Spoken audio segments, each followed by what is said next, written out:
নমস্কার, আমি শেখ সোলেমান। পশ্চিমবঙ্গ বিজ্ঞান মঞ্চ হেদুয়া বিজ্ঞান কেন্দ্রের পক্ষ থেকে কলকাতা জেলার অন্তর্গত আচার্য সত্যেন্দ্রনাথ বসু সড়ক বিজ্ঞান ও প্রযুক্তি বিজ্ঞান মেলা দেখতে দেখতে 25 বছর অতিক্রম করলো।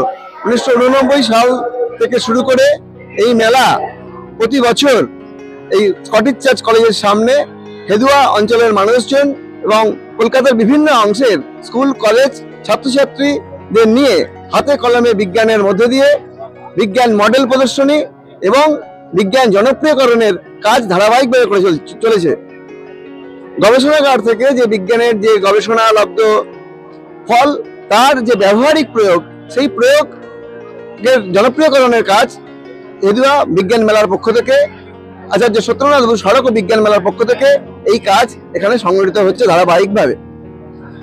বিভিন্ন স্কুল কলেজ এবং ছাত্রছাত্রীরা তাদের তৈরি বিভিন্ন প্রযুক্তির প্রয়োগ এখানে হচ্ছে মানুষের সামনে তুলে ধরে।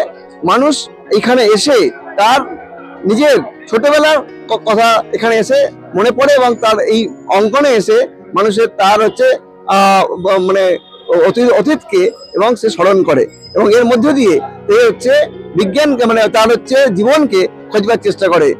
বিজ্ঞান হলো হচ্ছে আমাদের হচ্ছে জীবন, আর আমাদের বিজ্ঞানে চলবার পথ হচ্ছে বিজ্ঞান মনস্কতা বা সায়েন্টিফিক টেম্পার। আমরা পশ্চিমবঙ্গ বিজ্ঞান মঞ্চের পক্ষ থেকে এই সময় সারা ভারত বিজ্ঞান চেতনা প্রসার অভিযানের মধ্যে রয়েছি।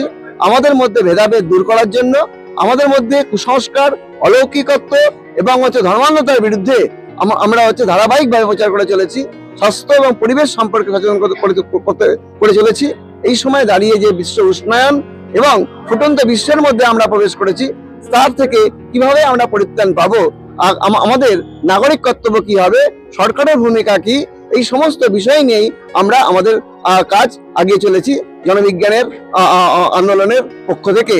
এবং এই কাজে আচার্য সত্যেন্দ্রনাথ বসু সড়ক ও বিজ্ঞান মেলা কমিটি এই প্রতি বছর বিভিন্ন তার কর্মকাণ্ডের মধ্যে দিয়ে মানুষের মধ্যে বিজ্ঞানের চেতনার প্রসারের কাজ করে চলেছে এবং সেই কাজে সমস্ত বিজ্ঞান কর্মীরা যুক্ত রয়েছে। এখানে বিভিন্ন গবেষণাগার এবং বিজ্ঞান প্রতিষ্ঠান রয়েছে। এখানে প্রায় 25টি ইনস্টিটিউশন রয়েছে এবং 30টার বেশি কলেজ এবং 70টার বেশি এখানে স্কুল অংশগ্রহণ করেছে। আচ্ছা, এই বিজ্ঞান মেলাটা কি সত্যি মানুষকে বিজ্ঞান মনস্ক করা সম্ভব হচ্ছে কি মনে হয়? কিছুটা তো মানে আমরা কাজটা করতে পারছি বটেই, কারণ আমরা যদি হচ্ছে মানুষকে চিন্তা করবার জায়গাটাকে তৈরি করতে না পারি, ক্ষেত্রটা তৈরি করতে না পারি, তাহলে তো মানুষ তার হচ্ছে মানে জ্ঞানের পরিধিটাকে বিস্তার করতে পারবে না। আমাদের হচ্ছে মস্তিষ্ক হচ্ছে এমন একটা হচ্ছে বিষয় যাকে যত বেশি ব্যবহার করতে পারবো, তত বেশি আমরা যুক্তির অঙ্গনের মধ্যে প্রবেশ করতে পারবো, ততই হচ্ছে বিজ্ঞান মনস্কতা প্রসারণের কাজ বাড়বে। অসম্ভব উৎসাহী এরা এবং উৎসাহ নেই, এরাই হচ্ছে এই মেলার প্রাণ এবং এরা আসে এবং আছে বলেই আমাদের মেলা এত সুন্দর, এত ঝলমলে, এত উজ্জ্বল।